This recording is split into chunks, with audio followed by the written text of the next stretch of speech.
morning already. 15 more minutes.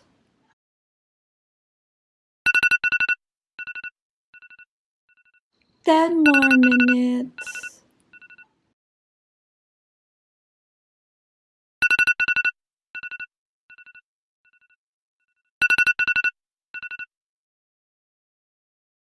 Five more minutes.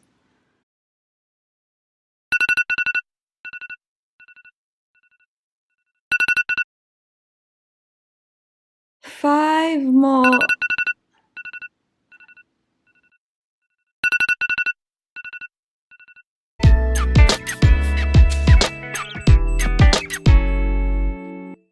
Hello beautiful minds, welcome to my channel. I am Saika and today I'd like to share to you what my wake-up calls were to lose weight. My weight loss journey started around 2019 and that was also the peak of my weight. So I was around 170 plus at that point. Suffice it to say, I was huge. Weirdly enough, that was also the time that I had a lot of wake-up calls. So I'd like to share to you guys what they were. So I'm not going to talk about, the usual wake-up calls like not fitting into clothes or bodily pains or stuff like that.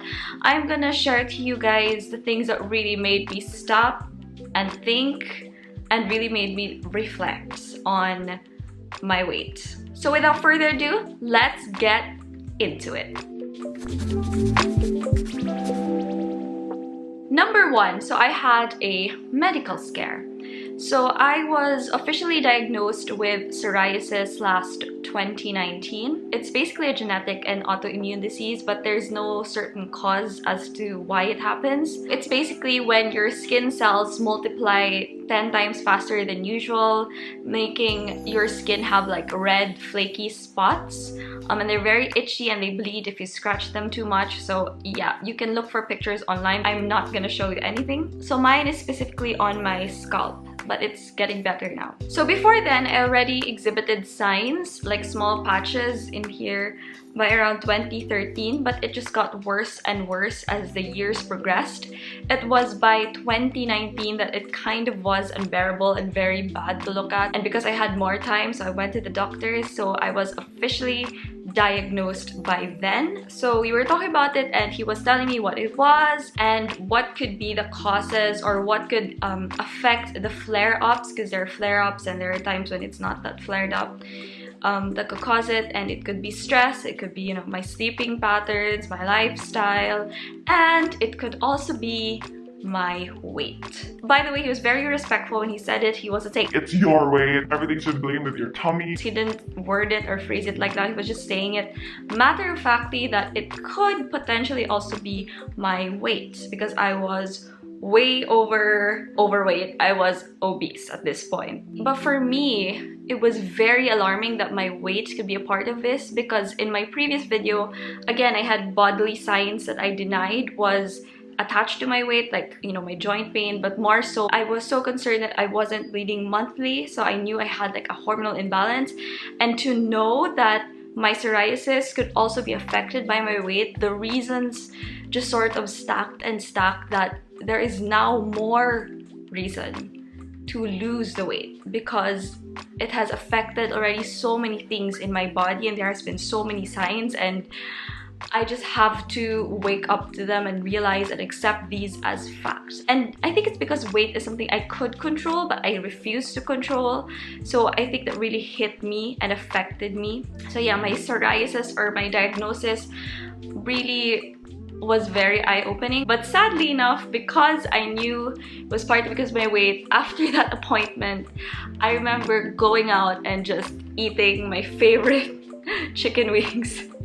And again, as usual, drowning myself through food. Number two, my dad called me out. So before you go on and say, a man told you what your body should look like, let me first tell you, we're talking about my dad, so his opinion matters to me. Number two, my dad is not the type of person to really say or talk about my weight or any of our weight in the family. And also my dad is very healthy. He practices what he preaches. My dad is a very quiet type of person. He says his piece, but you don't have to agree with him. He just wants to say it, and whatever you do with it, that's your choice. He doesn't force us to do anything. And he doesn't really comment on my body. The people in my family who really comment on my body are the women in my family. But it was my dad's comment one night while we were eating dinner. He was sitting down on his chair. He looked at me, but it was like a look of concern. And he really like looked me up and down, and he was like, you know, I think you should shed a few pounds. And it was the first time he really vocalized, you know, what he wanted to say regarding my weight or my body. And for him to say that, because usually my dad doesn't really say anything up until he really thinks it's dire, it needs to be said. To compel him to comment on that puts into perspective probably how huge I've become in his eyes. So in a way, I wasn't the apple of his eye anymore. I probably looked like a watermelon. And that made me feel like absolute crap. But I'm still thankful for his concern, because I know he was just trying to be helpful, because he loves me and I know that he cares about my health. Number 3, my infamous photo.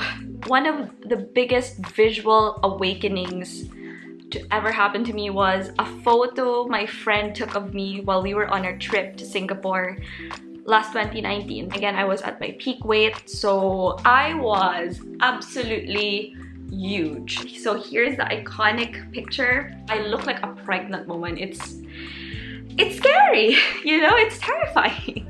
And I remember seeing that picture for the first time, and my immediate reaction was to like get all her photos that she took of me that I wasn't really looking, or I wasn't posing, or I wasn't in a good angle. I just wanted to get all those pictures and hide them from the face of the earth. The thing about the photo, because it was a stolen shot, you could literally see everything. You could see how huge my tummy really is in an unflattering angle. So it really put into perspective just how big I've gotten. I never really saw myself like that, because from the pictures I took, it was always so curated. It was always like with an angle. I was always behind a person, beside a person, but you know, at a flattering angle or flattering side. So to see that really made me see just how big I really was, like the reality of it, unfiltered and all that. It really showed how I've ballooned, and it really disturbed me. It did shake me, you know, it woke me up a bit, but still not fully woken up still. And for the last point, we have my philosopher king, Mr. Alain de Botton. So the last straw that really made me move came from someplace unexpected, or at least someone unexpected. If you guys don't know, I'm a nerd, I'm a geek. I love learning about myself, introspection, philosophy, you know, sociology. I love all those stuff. And one of the people I freaking subscribe to, that I would die to meet, is the philosopher, the modern philosopher, Mr. Alain de Botton. If you guys don't know Alain de Botton, he is the founder of the School of Life. They have a YouTube channel where they teach emotional literacy through philosophy. So do check them out. It's very helpful. It has helped me a lot since 2017 with how to manage my emotions, how to deal, and how to analyze, you know, myself. And aside from that, Mr. de Botton has a lot of books that I have in my room.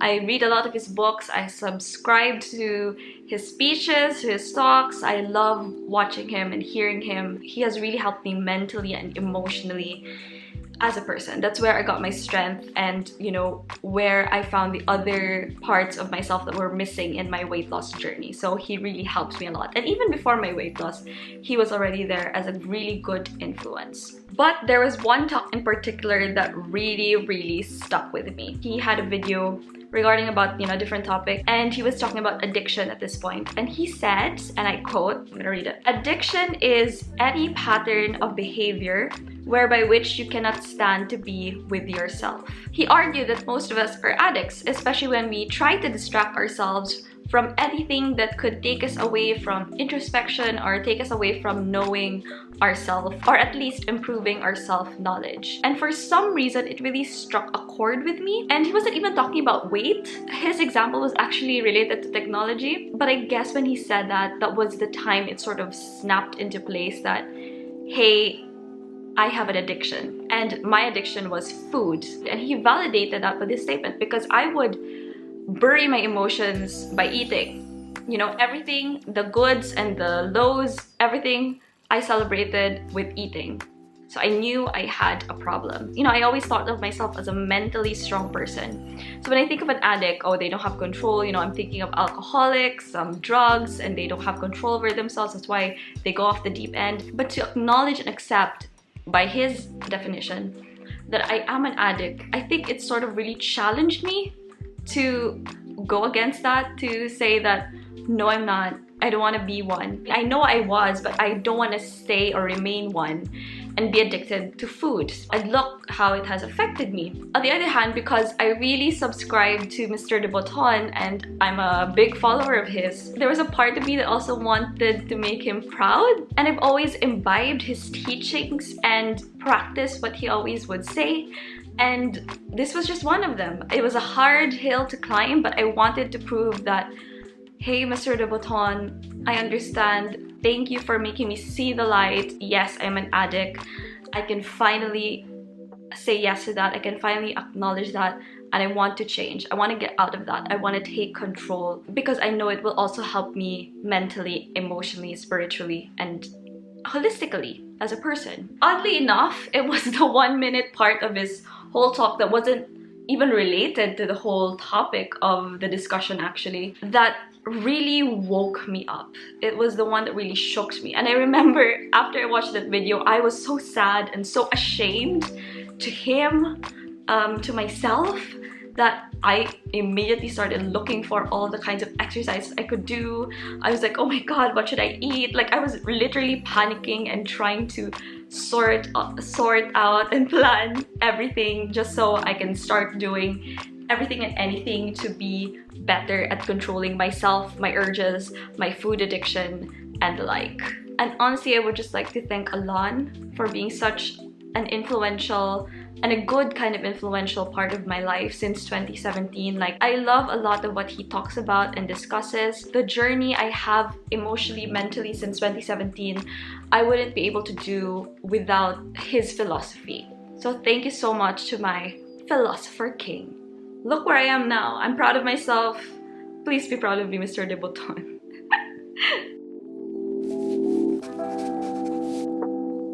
Before my weight loss journey, I already had a lot of minor and major wake-up calls, but because I kept on denying them or refused to see them for what they were, it took me a long time to take that first step. Most of my major wake-up calls were physical representations, or at least physical manifestations, and they were all validated by different people. My doctor, my parent, my dad, my friend through her picture. But it was that mental wake-up call that, although Alon did talk about it, but not, you know, directly to me, that really sort of was the last push for me. And it was something I realized and accepted on my own that really took me over the edge and really woke me to move. Just like in my intro, sometimes it takes multiple wake-up calls to slowly stir you up. But once you wake up, you have to face the day and just get on with the program. Just like what is always being said, once your eyes are opened, it is a mistake to close them back again. That's it for today's video, guys. Thank you so much for watching. If you like this video, give this a like, subscribe, and do share what your wake-up calls were, if there were any, the weird ones, the major ones, the minor ones, and do share your stories down below. I'll see you guys in the next video. Babush!